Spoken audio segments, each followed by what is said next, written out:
and welcome to Pharma Television News Review here in Munich at BioEurope 2010. On this show, I have Frederic Triebel, who is the founder and Chief Medical Officer of a company called Immutep, based in Paris. Welcome to the show. Right, thank you very much. Could you tell us about the origin of your company? So Immutep is a spin-off company of our Cancer Institute, Institut Gustave Roussy, INSERM, and the Serono company. And we were founded in 2001. We are basically an innovator company. We are developing active immunotherapy product for advanced cancer in combination with chemotherapy up to phase 2A trial. After that, we give the product to an industrial partner to engage into randomized trials because we don't have the resource to do that, and we think it would be too much, Right. But let's just go back to so that's where you are now, but the journey in which you've taken to get to where you are. Could you tell us the basis, the clinical scientific basis for the approach that you're taking for your products? Yes, we discovered in the lab in the late 90s that a soluble protein called LAG3IG could activate dendritic cells. And since dendritic cells present antigen to T cells, if you activate dendritic cells, you will activate immune response against cancer. And now we are moving into first-line treatment thanks to the possibility to associate our product with chemotherapy, and so to have access to first-line treatment where patients have a very good immune response. So tell us about this particular protein. Obviously, you had to clone it and express it and so forth. Tell us how that's gone for you.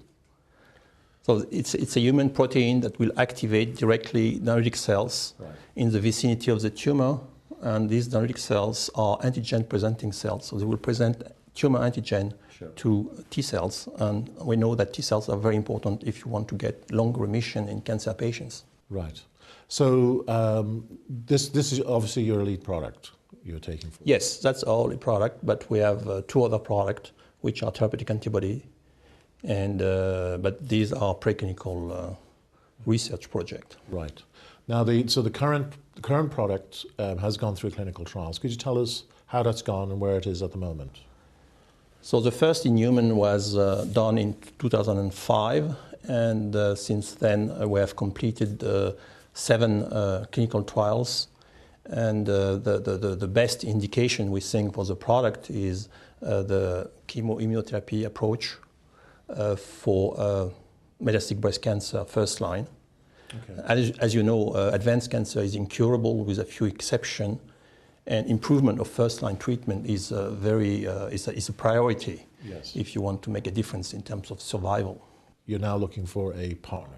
Right. So what type of partner are you looking for, and what are you asking them to do next? Well, the product could be associated with any chemo for first-line treatment. So if you think about 10 years ago when we start using passive immunotherapy, which are therapeutic antibody associated with chemo, it has been used now in many clinical indications. So we're seeing several randomized phase 2B trials have to be run, and it's a very large market. Sure. And obviously you're here at BioEurope to start talking to some of these companies. Right. We are talking to the usual suspects, big pharma, but also mid-size pharma company developing oncology products. And there is quite a lot of interest about this new approach developed by Immutep, but also by Pfizer and Merck Serono, where they associate active immunotherapy product with chemotherapy. Right. So this is an expanding field. It's a new field. It's active immunotherapy. It's not passive immunotherapy, and we are at the front of a new class of drug called APC activator, which are antigen-presenting cell activator. Sure. And our product is one of them. Right. So, what do you see looking forward for your company? What would you like to see happen over the next 3 to 4 years? Well, that will depend a lot about our collaboration with our partner. Sure. We would like to see the product used, as I said, in many different clinical indications with different chemotherapy. For instance, we have a trial running in the US with gemcitabine in pancreatic cancer. That's another indication. Okay, okay. So, and then you also, as you said, you've got a couple of therapeutic antibodies which are in preclinical phase. Yes. So what are the plans for those particular products? Well, one of them will be partnered out to a large pharma, and this will be announced in a month from now. Okay. And the second one is we're looking for a partner as well. Right. And ultimately, what is Immutep going to be? Is it going to be a specialty company? Or yes, we're going to stay as we are, small company, innovator company. We don't want to be engaged into phase 3 trials. This takes too many resources, and in a sense, it will kill the spirit of innovation. Frederic, thank you very much for coming on the show. Thank you.